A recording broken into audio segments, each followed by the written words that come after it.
皆さんこんにちは。東京ベジライフのなつきです。今日は去年の年末にご紹介したこちらの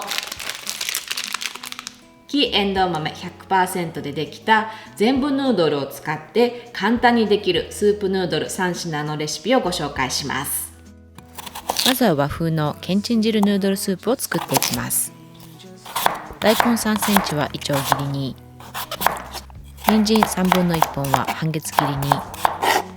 ごぼう2分の1本は乱切りに、菊芋3個は一口大に切り、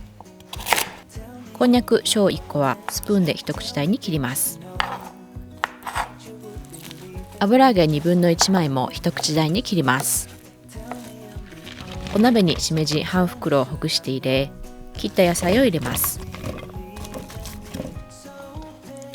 お水3カップと塩小さじ1を加えて、蓋をして中火にかけます。一煮立ちしたら弱火にして7分ほどある程度野菜に火が通るまで煮ます。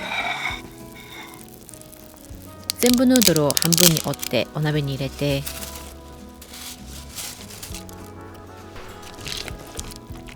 蓋をして弱火の中火でパッケージ表記通り8分茹でながら煮込んでいきます。半分に折るとかぶるくらいの量のスープでも茹でやすいです。麺同士がくっつかないように途中で一度かき混ぜます。今回は根菜たっぷりのけんちん汁ですが、お好きな具材やその時に冷蔵庫にある具材で思い立ったらすぐパッと作れます。出来上がったらお椀に盛って、お好みでたまり醤油を少し垂らしていただきます。全部ヌードルから出たお豆だしが野菜だしと合わさってさっぱりですがとても味わい深いスープになります。野菜は根菜類、きのこ類は特に美味しいだしが出るので複数種使うと美味しいスープになりますよ。トマトを加えてミネストローネ風にしてもいいですし、カレー粉で味付けをしてスープカレーにしたり、思い思いのアレンジを楽しんでください。次に濃厚でクリーミーなスープがやみつきになる担々麺を作っていきます。全部ヌードルはたっぷりのお湯で7分間アルデンテに茹でていきます。その間にトッピングを準備。清潔な布巾で包み重しをして水切りをしておいた豆腐1丁を熱したフライパンに崩しながら入れて、中火でしっかりと炒めて水分を飛ばします。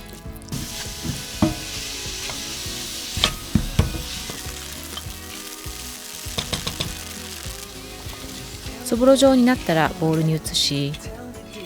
たまり醤油または普通のお醤油大さじ1、豆板醤小さじ2分の1、メープルシロップ小さじ1を合わせたものを加えてよく混ぜ合わせます。先ほどのフライパンにごま油大さじ1を熱し、にんにく1かけと生姜をみじん切りにしたものを加えて炒め、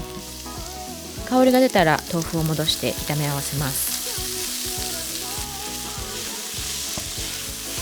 豆腐の甘辛そぼろ炒めの完成。麺のトッピングだけではなくチャーハンの具にしたり中華風サラダの具にしても美味しいですよ。スープは豆乳1カップ、白味噌大さじ1、白練りごま大さじ1、豆板醤小さじ1、お醤油小さじ2をよく混ぜ合わせます。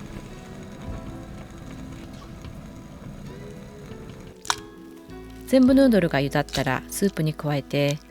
全部ヌードルの茹で汁 1.5 カップを加えます。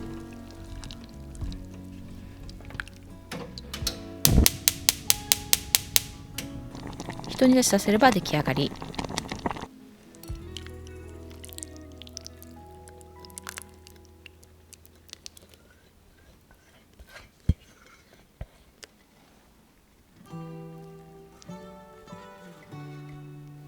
豆腐の甘辛そぼろ炒め、さっと蒸した青菜、チンゲン菜が手に入らなかったため今日は小松菜を使っています。白髪ネギをトッピングして、最後にお好みで少しいりごまを散らします。あり合わせのトッピングを使えば10分もかからずにできてしまうとは思えない完成度の高いスープヌードル。特に出汁を取っていないとは思えない濃厚なスープに麺がよく絡みます。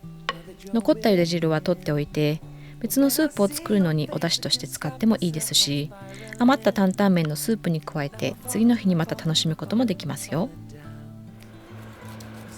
最後にこちらも中華、寒い時にぴったりのサンラータンメンを作っていきます。野菜は食べやすい大きさに切ったたけのこ、えのき、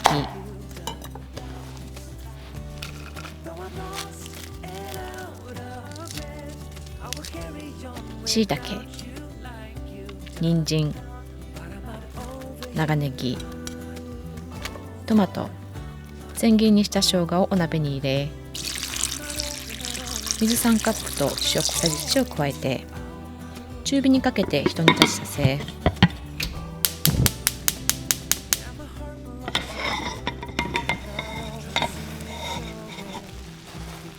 今回は火の通りにくい野菜はないため、ここで全部ヌードルを半分に折って加えて、蓋をして弱めの中火で7分煮ます。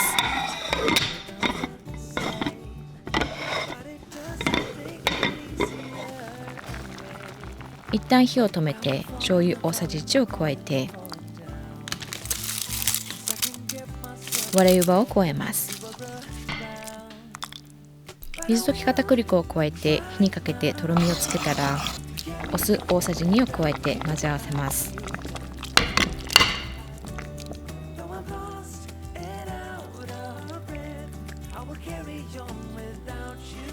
仕上げに自家製のチリオイルを、